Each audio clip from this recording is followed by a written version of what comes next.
Hi friends, வணக்கம்.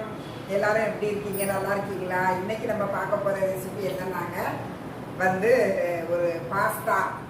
இந்த பாஸ்தாவில் செய்கிற ஐட்டம் எனக்கு ரொம்ப பிடிக்கும் ஃப்ரெண்ட்ஸ். அதனால எனக்கு பிடிச்சதா இன்னைக்கு நான் செய்யலான்னுட்டு ஒரு முடிவு பண்ணேன். பாஸ்தா நான் வாங்கி வச்சுருக்கேன். இதை இதுக்கு நம்ம செய்கிறதுக்கு என்னென்னா வெங்காயம் தக்காளியெல்லாம் நறுக்கி வச்சுருக்கேன் ஃப்ரெண்ட்ஸ். இதுக்கு தேவையானது என்னென்னா வெங்காயம் தக்காளி இஞ்சி பூண்டு ஃப்ரெண்ட்ஸ். அப்புறம் ஸ்டவ்வை பற்ற வச்சுக்கிட்டு நான் வெந்நி வச்சுருக்கேன். இந்த வெந்நியில் இந்த பாஸ்தாவை இது பண்ணி போட்டு அப்புறம் கொஞ்சம் குளிர்ந்த தண்ணியில் நம்ம கழுவிக்கிடணும். கழுவிக்கிட்டு பாஸ்தா நான் செய்கிறேன். என்ன வறுத்து வச்சுருக்கீங்க? வாங்க. என்னையா இது கருவேப்பிலை நிறையா இருந்துச்சியா, அதனால் இதை வறுத்து வச்சுருக்கேன். அப்படியே சும்மா வறுத்து மொறுன்னு வச்சுருக்கேன். இதை அப்படியே பொடி பண்ணி வச்சுக்கிட்டோம்னா வீணா போகுதுல்ல, ரொம்ப போயிருது. இது டீ சுட வச்சு குடிக்கலான்னு வச்சுருக்கேன். என்ன நீ புதுசாக பாஸ்தா பண்ணுறீங்க? எப்பவுமே வடை கேசரி அது சாப்பிட்டு போர் அடிச்சுட்டு சரி அன்னைக்கு கடையில் 1/2 கிலோ 80 ரூபான்னு வாங்கினேன் பாஸ்தா. நல்லா இருக்குமா, செஞ்சு பாருங்க, பாயாசம் கூட செய்யலாம்னாரு கடைக்காரரு. சரி செய்வோம் அப்படின்னு சொல்லிட்டு தான் நான் வாங்கினேன். இதை எப்படி செய்யலாம்னு பார்க்கலாம். அன்னைக்கு ஒரு பிரியாணி பண்ணியிருந்தீங்களே, என்னையா? அன்னைக்கு ஒரு பிரியாணி ஒரு வீடியோ பண்ணியிருந்தோமே. ஆமா, நல்லா இல்லையா? என்னைக்குதான் ஃப்ரெண்ட்ஸ் இவங்கெல்லாம் நான் செய்கிற சமையலை குறை தான் சொல்லுவாங்க ஃப்ரெண்ட்ஸ். நம்ம புருஷ கணவன்மாரா இருக்கட்டும், பிள்ளைங்களா இருக்கட்டும், என்ன தெரியுமா சொல்லுவாங்க? உஷா உப்பு இல்லைம்பாங்க. ஃபஸ்ட்டு அதான் ஃபஸ்ட்டு எடுத்த உடனே நான் சாப்பிட உட்காருவேன் ஃப்ரெண்ட்ஸ். அப்போ என்ன சொல்லுவாங்க? உப்பு இல்லை, உப்பு எடுத்துகிட்டு வாம்பாங்க. சரி இப்படி கேட்காங்களேன்னு கொஞ்சம் கூடுதலாக உப்பு போட்டோம்னா உப்பு கரிச்சு கிடக்கு அப்படிம்பாங்க. யார் தான் குறை சொல்லாமல் இருக்கா ஃப்ரெண்ட்ஸ்? குறைய சொன்னால் சொல்லிக்கிட்டே தான் இருப்பாங்க. அதை நம்ம இந்த காதில் வாங்கி இந்த காதில் நம்ம பாட்டுக்கு விட்டுட்டு போய்கிட்டே இருக்க வேண்டியதான் ஃப்ரெண்ட்ஸ். வெந்நி நல்லா கொதிச்சுட்டு இப்போ இந்த வெந்நியில் நம்ம என்ன பண்ண போகிறோம்னா இந்த பாஸ்தா, நமக்கு தேவையான பாஸ்தாவை போட்டுக்கிட போகிறோம்.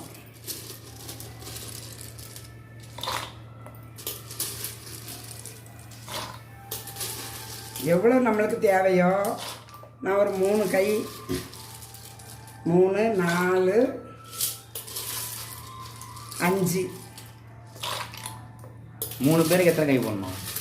3 பேருக்கு நிறைய சாப்பிட்றவங்க எப்படின்னு தெரியல. மீடியமாக ஒரு 5 கை போட்டால் கரெக்டாக இருக்கும். இப்போ 5 போட்டேன், 5 போட்டிருக்கணும். சரிங்களா ஃப்ரெண்ட்ஸ்? இப்படி போட்டிருக்கேன். இதை இந்த தண்ணியில் கொஞ்சம் இதாகட்டும். ஊறினதுக்கு பிறகு நல்லா வெந்துடும். அது வெந்ததுக்கு பிறகு நம்ம வடித்து பச்சை தண்ணியில் போட்டுடணும். அப்போ தான் அது உடையாமல் அப்படியே இருக்குதுன்னா கொல கொலன்னு ஆயிரும். அதில் வெங்காயம் தக்காளி ஃப்ரை பண்ணு. பேன் கொஞ்சம் சூடாகட்டும் ஃப்ரெண்ட்ஸ்.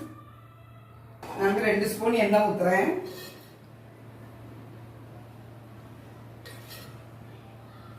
கரெக்டாக 2 புளிக்கரண்டிக்கு 2 ஸ்பூன் எண்ணெய் ஊற்றிருக்கேன். இதுக்கு நம்ம தாளிக்கிறதுக்கு சோம்பு, பெருஞ்சீரகம் கொஞ்சம்,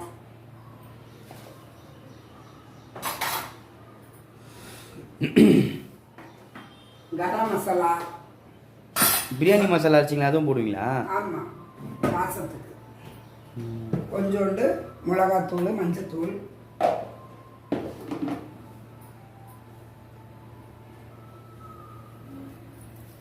லைட்டாக கடுகு போட்டுருவோம். கடுகு, உளுந்தம் பருப்பு.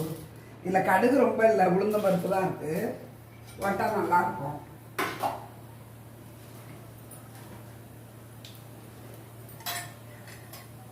போட்டுட்டு அது வெடிச்சதும் பெருஞ்சீரகம், இந்த பாருங்க கொஞ்சோண்டு பெருஞ்சீரகம்,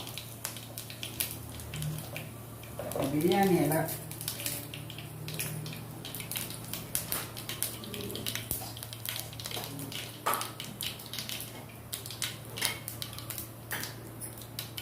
பட்டை வெடிச்சிட்டா. அடுத்தது வெங்காயம். நான் 2 வெங்காயம் நறுக்கி வச்சுருந்தேன். 2 வெங்காயத்தை போட்டுக்கிடுங்க ஃப்ரெண்ட்ஸ். வெங்காயம் நல்லா வதங்கினதுக்கு பிறகு தக்காளி, இஞ்சி பூண்டு,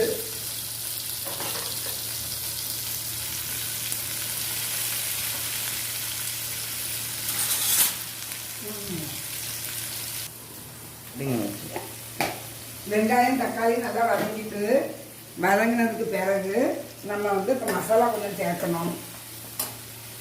உப்பு தேவையான உப்பு ஃப்ரெண்ட்ஸ்.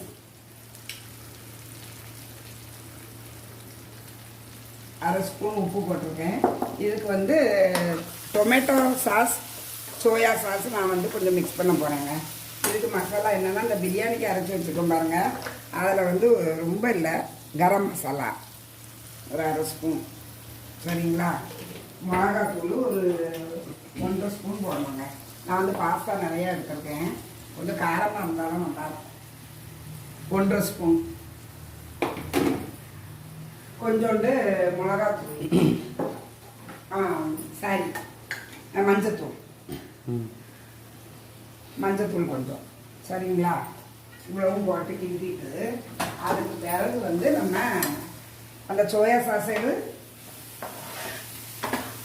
தக்காளி டொமேட்டோ சாஸ்,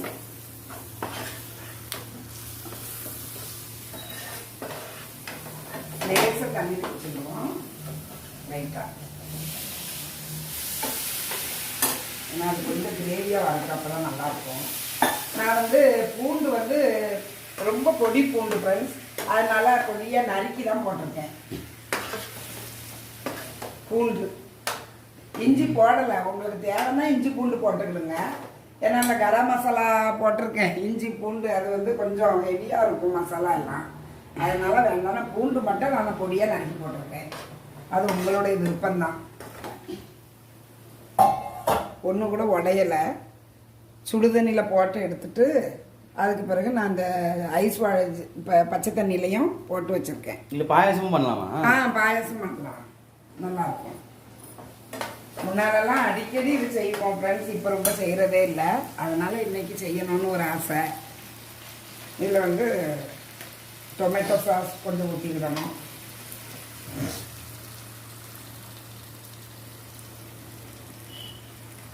அது சாப்பிடும்போதும் ஊற்றி சாப்பிடலாம், நல்லாயிருக்கும். இது வந்து சோயா.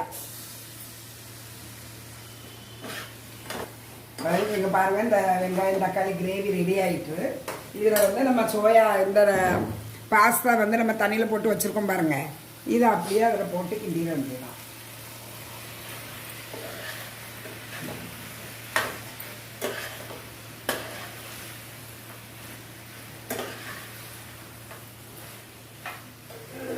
இது பாருங்க,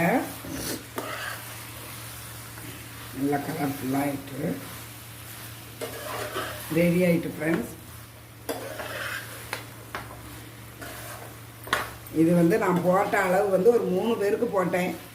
3 பேருக்கு இது கரெக்டாக இருக்கும் ஃப்ரெண்ட்ஸ். அவ்வளோதான்.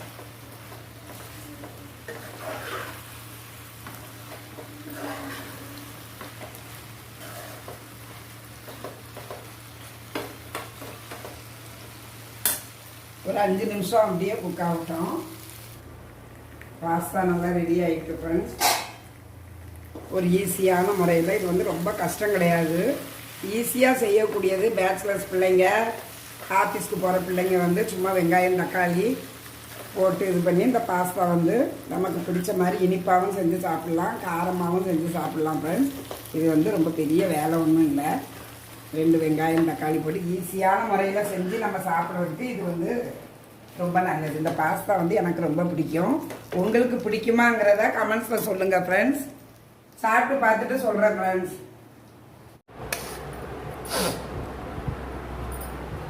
மிளகுத்தூள்லாம் பயங்கரமாக இருக்கு. பாஸ்தா வந்து சூப்பராக இருக்குது ஃப்ரெண்ட்ஸ். இப்போ சாப்பிடும்போது கொஞ்சம் டொமேட்டோ சாஸ் ஊற்றி சாப்பிடுங்க, அருமையாக இருக்குது. காரம் மிளகுத்தூள் எல்லாம் அதில் நம்ம அரைச்சி மிக்ஸ் பண்ணியிருக்கோம் பாருங்கள், அந்த மசாலா வந்து ரொம்ப தூக்கலாக இருக்குது. மழை நேரத்தில் இது வந்து ரொம்ப நல்ல ஒரு சிற்றுண்டி மாதிரி நம்ம சாப்பிடலாம் ஃப்ரெண்ட்ஸ். இதே மாதிரி நீங்களும் செஞ்சு சாப்பிடுங்க.